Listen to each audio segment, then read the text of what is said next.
we need to be masters of the default information originate command. And there's a right way to do this, there's a wrong way, and there are some very powerful options at your fingertips that we need to teach you about. Okay? So first we go into router configuration mode for OSPF. We do default information originate, and we could just press enter there. And that, in many cases, is going to be the best way to go. The best way to go. Why? Because there's some keywords that can get you into problems. Starting with always. This is a head scratcher. And I did actually need to scratch my head, but this is a head scratcher. This says, do not have any dependency on true internet connectivity. See, without this, without always, your router will validate that it has a default route, maybe of the static variety. And it's checking for the existence of a static default route. And if it has one, then it will advertise that default route. If you do always, you will always be advertising the default route, which is problematic if you lose your internet connectivity. Think about our circumstance right here. What if R3 and R4 are both advertising the default route, and they're both using the always keyword? Well, what if ISPA suddenly goes down? The problem is R4 will still be advertising that it has connectivity to the internet when it does not anymore. So I would encourage you to never use the always keyword. I think it's very dangerous. I prefer default information originate, enter. Now we can also modify the metric. If we want to modify the metric, we do, with the metric command. The metric type also allows us to choose whether it is E1 or E2. At a high level, what this means is E2 routes will maintain their metric, as the default route is advertised through the autonomous system, it doesn't change. E1 will increment by the cost of each of the links that it crosses. And there's some powerful operation that can be controlled via this. But let's make sure we get the raw ability down, the core ability of this feature. And we're certainly not going to do route maps here. If we use default information originate in our topology, we first have to understand where it would be appropriate. Which two routers might I do default information originate on? While you're answering that, I want to validate that I'm not able to ping my fake internet servers, fake as in I'm pretending that these are servers on the internet. This is what we're going to build connectivity to.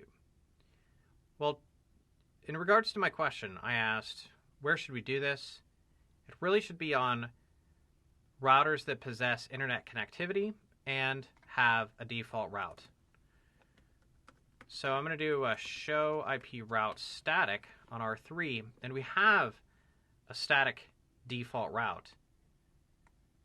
So this is a good candidate. R4 would also be a candidate.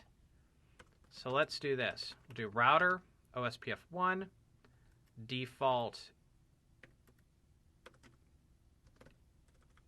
information, originate. And what we're going to do is we're just going to press enter. That should be the way that we do it in the real world more times than not. Up arrow. We just built internet connectivity. Let's see what we established in our routing table. We got an OE2 route. Now the E2 says maintain the metric.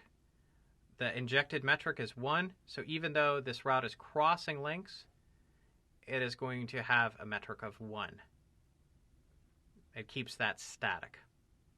Now I could also say default information originate on R4. I'll do show IP route static. And okay, so what I want to do is this. I want to build in default route. I'm going to do a show CDP neighbors detail. And I want to get our ISP's next hop address, which should be that. ISPA, it's our point of presence. IP route. And I'll do a trace to the same address, making sure that we're going over our internet. And boom, we are. Great. So, I want to do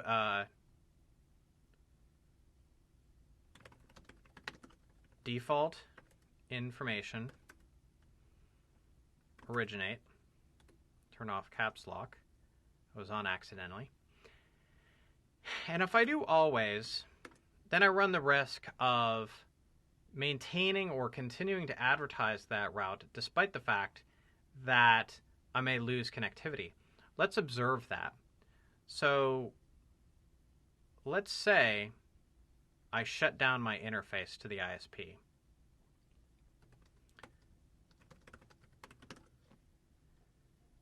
My interface to the ISP is fast Ethernet 3/0. We'll do a shut. I will continue to advertise that. Do you find that to be a problem? Let's do a show IP OSPF database. We're looking for external. We're looking for external, and it's this one right here. We're seeing 2 external routes.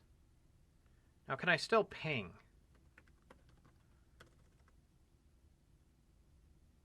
Two to 1. Ooh, unreachable. Getting unreachable messages. Should it be unreachable? Well, R3 is still up. R3 is still up. Let's remove that always keyword.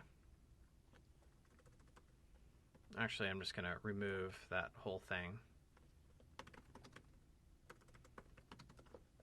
In router configuration mode.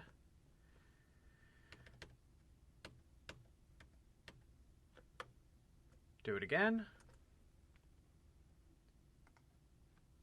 Now I'm going to look. Are we still getting both of those external routes now that I've removed the always keyword? No, I'm not. So do you think I'm going to be able to ping?